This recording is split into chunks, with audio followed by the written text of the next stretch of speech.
शक्तीपीठ महामार्गासाठी होणाऱ्या जमिनीच्या सीमांकनासाठी नांदेड जिल्ह्यात शेतकऱ्यांमध्ये भीतीचं वातावरण निर्माण झालं आहे। याच दरम्यान एक हृदयद्रावक घटना घडली आहे। मालेगाव तालुक्यातील एका शेतकऱ्याने आत्महत्येचा प्रयत्न केलाय। सुदैवाने गावकऱ्यांच्या तत्परतेमुळे मोठा अनर्थ टळलाय। पाहूया सविस्तर रिपोर्ट। नाही कोणाच्या बापाची जमीन आमच्या हक्काची, नाही कोणाच्या बापाची शक्तीपीठ मार्ग रद्द झालाच पाहिजे, शक्तीपीठ मार्ग रद्द झालाच पाहिजे। नांदेड जिल्ह्यातील मालेगाव तालुक्यात शक्तीपीठ महामार्गाला शेतकऱ्यांचा प्रचंड विरोध होत आहे। काल भोगाव येथे जमिनीचे सीमांकन करण्यासाठी आलेल्या अधिकाऱ्यांना ग्रामस्थांनी विरोध केला होता। मात्र सकाळी अशीच माहिती समजल्यावर शेतकरी सुभाष मुगलवार यांनी स्वतःच्या शेतात झाडाला दोरी बांधून गळफास घेण्याचा प्रयत्न केला। यावेळी आजूबाजूच्या शेतकऱ्यांनी वेळीच धाव घेतली आणि मुगलवार यांचे प्राण वाचविलेत। यानंतर गावात आणि परिसरात सरकार विरोधी घोषणाबाजी करण्यात आली। सुभाष मुगलवार यांचा भावनिक मन हेलावून टाकणार आहे। आई वडिलांनी कबाड कष्ट करून जमीन सांभाळली, सरकार ती बळजबरीने घेत असेल तर आमच्या मुलांचं भवितव्य काय, असा सवाल त्यांनी उपस्थित केलाय। त्यांची मानसिक अवस्था इतकी ढासळली होती की ते म्हणाले, मी काल रात्री झोपलो नाही, सकाळी पक्का विचार केला, आता आत्महत्या केल्याशिवाय पर्याय नाही। गावकऱ्यांनी वेळेवर हस्तक्षेप केला आणि त्यांना समजावून थांबविलं। हा प्रकार संपूर्ण जिल्ह्यात चिंता आणि संतापाचा विषय बनला आहे।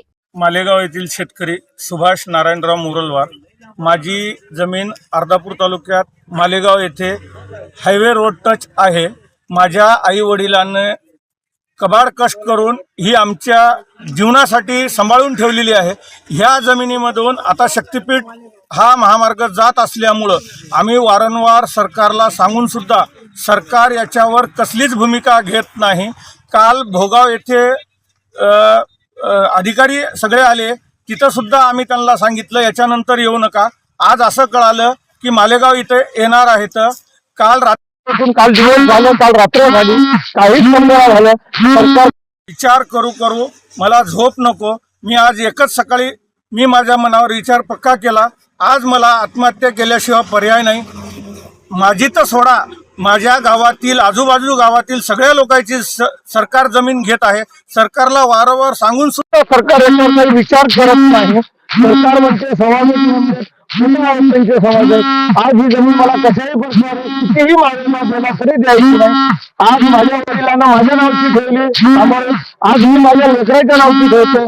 जर सरकार असं घेत असेल तर आमच्या लेकरं मला काय करावं, त्याच्यासाठी मी अंतिम टोकाचं पाऊल उचलून मी आज आत्महत्या मी माझ्या शेतात कोणाच्याही शेतात न जाता मी माझ्या स्वतःच्या शेतात आत्महत्या करीत असताना मला माझ्या गावातील गावकरी फाशी करण्यासाठी थांबविलं, वाचविलं, धरले। असं काही करू नको। आम्ही तुझ्या सगळेजण पाठीशी आहे। सगळे गावकरी आजूबाजूचे सगळे इथं धावून आले।